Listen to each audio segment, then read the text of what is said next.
Ninth का bio का first chapter है सेल। तो इसमें हमें सेल के बारे में पढ़ना है। सेल क्या होता है actually? It is the basic structural and functional unit of life. Basic structural and functional unit of life का मतलब है कि हमारा जो पूरा स्ट्रक्चर है वो किससे मिलके बना है? छोटे छोटे सेल से मिलके बना है। और हमारी बॉडी जितने भी फंक्शंस करती है वो सब किसकी वजह से करती है? सेल की वजह से करती है। देखो क्या होता है, छोटे छोटे जो हमारे सेल्स होते हैं, सेल्स क्या होते हैं? We can't see them with our naked eyes, we can only see them under the microscope. ठीक है, तो सेल्स से मिलके धीरे धीरे क्या बनता है? टिश्यूज बनता है, टिश्यूज से ऑर्गन बनते हैं। और ये तो हम सबको पता है कि हमारी बॉडी में जो भी काम कर रहे हैं वो सारे क्या कर रहे हैं? हमारे ऑर्गन्स काम कर रहे हैं। तो ऑर्गन एक्चुअली बना किससे है? बहुत ही छोटी यूनिट से बना है जिसे हम सेल कहते हैं।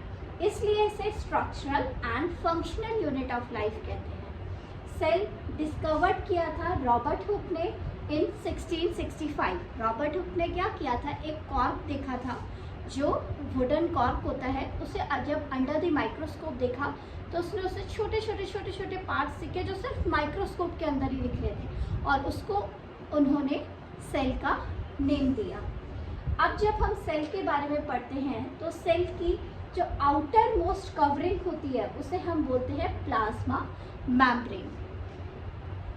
प्लाज्मा मेम्ब्रेन क्या काम करती है कि सेल को एक्सटर्नल पार्ट से, एक्सटर्नल मटेरियल से अलग करके रखती है। अब जब फंक्शनिंग होती है सेल की तो उसमें क्या होता है कि कुछ मटेरियल सेल से बाहर भी सेल को चाहिए होता है और कुछ मटेरियल सेल को बाहर भी करना होता है। तो उसमें कौन हेल्प करता है? प्लाज्मा मेम्ब्रेन हेल्प करती है। अब प्लाज्मा मेम्ब्रेन सारे मटेरियल्स को तो सेल के अंदर नहीं आने देती और ना ही सेल से बाहर सारे मटेरियल्स को जाने देती है। वो सिर्फ कुछ यूजफुल मटेरियल जो सेल को चाहिए सिर्फ उसी की ही एंट्री लेती है, और कुछ मटेरियल्स जो सेल को नहीं चाहिए उनको ही एग्जिट करती है। So plasma membrane only allows entry and exit of सब material from in and out of the cell.